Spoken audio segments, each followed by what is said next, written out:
जमशेदपुर में भारतीय जनता पार्टी के विद्युत वरण महतो जीत की हैट्रिक लगाने के इरादे से एक बार फिर से मैदान में हैं।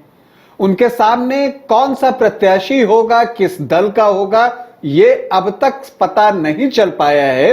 लेकिन इन सब के बावजूद एक सवाल जो सबके मन में है वो ये है कि क्या विद्युत वरण महतो एक बार फिर से जमशेदपुर से दिल्ली जाएंगे एक सांसद के तौर पर।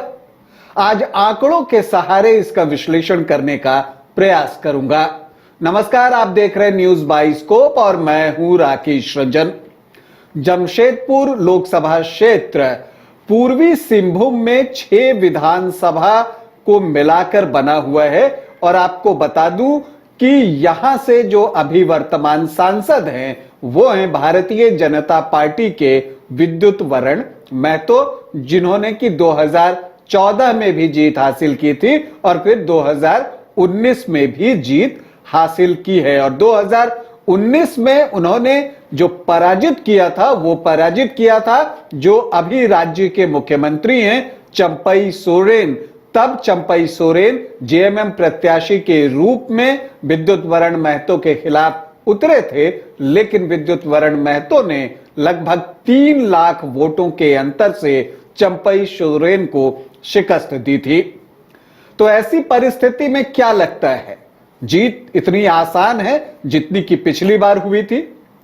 अगर आप पिछले 35 सालों को देखें, मतलब अगर हम 1989 से देखें तो 1989 से लेकर अब तक 11 लोकसभा के चुनाव जमशेदपुर में हुए हैं, जिनमें कि बाई इलेक्शंस भी शामिल हैं। और इन 11 लोकसभा चुनावों में अगर हम बात करें तो जेएमएम ने जो है वो 4 बार बाजी मारी है। इसके अलावा भाजपा ने 6 बार बाजी मारी है और 1 बार जेवीएम के टिकट पर अजय कुमार भी जमशेदपुर से जीते हैं। वैसे तो अगर आप जमशेदपुर को देखें तो मुझे लगता है कि जमशेदपुर ने किसी को निराश नहीं किया है। यहां से कांग्रेस के भी सांसद रहे हैं, यहां से सीपीआई के भी सांसद रहे हैं, यहां से जनता पार्टी के भी सांसद रहे हैं। तो इस बार क्या होगा? लेकिन जब आप 1989 से देखते हैं तो आपको यह पता जरूर चल जाता है कि 6 बार भाजपा, 4 बार जेएमएम और 1 बार जेवीएम। इसका मतलब यह है कि जमशेदपुर में जो मुकाबला हो रहा है पिछले 35 सालों में वो हो रहा है भारतीय जनता पार्टी और झारखंड मुक्ति मोर्चा के बीच में। हालांकि अभी कौन होगा प्रत्याशी ये पता नहीं चल पाया है महागठबंधन की ओर से, लेकिन अगर हम 1989 से आंकड़ों को देख रहे हैं तो लगता है कि प्रत्याशी जेएमएम का ही होना चाहिए। देखिए, जेएमएम की अगर हम बात करें तो 1989 में और फिर 1991 में जो है शैलेंद्र महतो जो है वो जेएमएम के टिकट पर चुनाव जीते थे।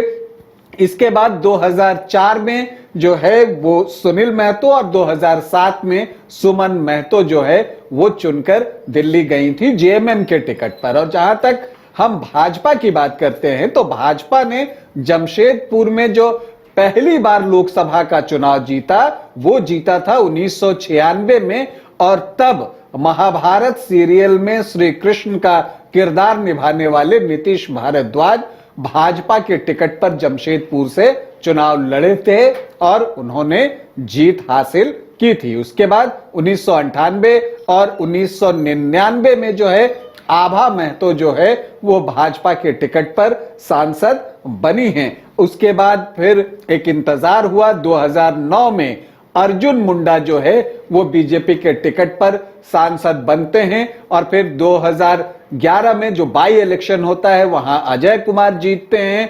और फिर अगर आप देखें तो पिछली 2 बार से जो 2014 और 2019 में जो है विद्युत वरण महतो ने बाजी मारी है। तो इससे जो एक बात और निकल कर आ रही है वो यही आ रही है कि जो मुख्य मुकाबला है वो भाजपा और जेएमएम के बीच ही दिखता है। अब लेकिन सवाल एक और भी है कि अगर आप इन सांसदों के नाम देखें और आंकड़ों को देखें तो आपको बता दूं कि ये जो 11 लोकसभा चुनाव 1989 से जमशेदपुर में हुए हैं, उनमें जो है 8 जो है वो कुर्मी प्रत्याशी ही सांसद चुने गए हैं। 3 जो है वो अन्य जाति से रहे हैं, जिनमें कि अर्जुन मुंडा जो है 2009 में जो है वो आपको सांसद बने थे, नीतीश भारद्वाज 1996 में, और फिर 2011 में अजय कुमार। तो ये 3 को अगर आप छोड़ दें तो फिर जो है सभी आपको कुर्मी सांसद ही यहां पर मिले हैं। तो इसलिए मुझे लगता है कि जब आपको प्रत्याशी चुनेगा महागठबंधन तो वो इस बात का भी ख्याल रखेगा, जो कास्ट कॉम्बिनेशन है वो भी उसके नजर में जरूर होगा। अगर हम आपको बताऊं तो वैसे शेड्यूल्ड ट्राइब्स भी यहां 26.8% है, मतलब लगभग 27% जो है वो जनजातीय आबादी है। और यही वजह है कि 2009 में अर्जुन मुंडा जीते थे और 2019 में जो है चंपई सोरेन को उतारा गया था विद्युत वरण महतो के खिलाफ। तो अब देखना यह है कि जब जेएमएम और कांग्रेस अपने प्रत्याशी का चयन करते हैं तो वो किस कास्ट कॉम्बिनेशन पर नजर बिठाते हुए अपना उम्मीदवार चुनते हैं, उस पर सभी की नजर होगी। लेकिन एक और खास बात है, देखिए जो मैं ये आपको रिकॉर्ड्स बता रहा था तो आपने गौर किया होगा कि कोई एक ही व्यक्ति जो है वो अधिकतम 2 ही बार जो है वो लगातार सांसद बन सका है, तीसरी बार कोई भी नहीं बना है। मतलब जीत की हैट्रिक किसी एक व्यक्ति ने नहीं लगाई है। अब अगर विद्युत वरण महतो हैट्रिक लगाना चाहते हैं, लगातार तीसरी बार जीतना चाहते हैं जमशेदपुर से, तो उन्हें एक नया इतिहास रचना होगा।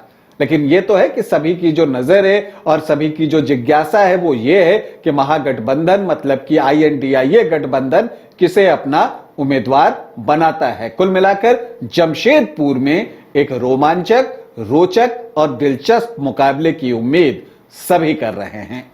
अभी के लिए इतना ही, इजाजत दें, नमस्कार।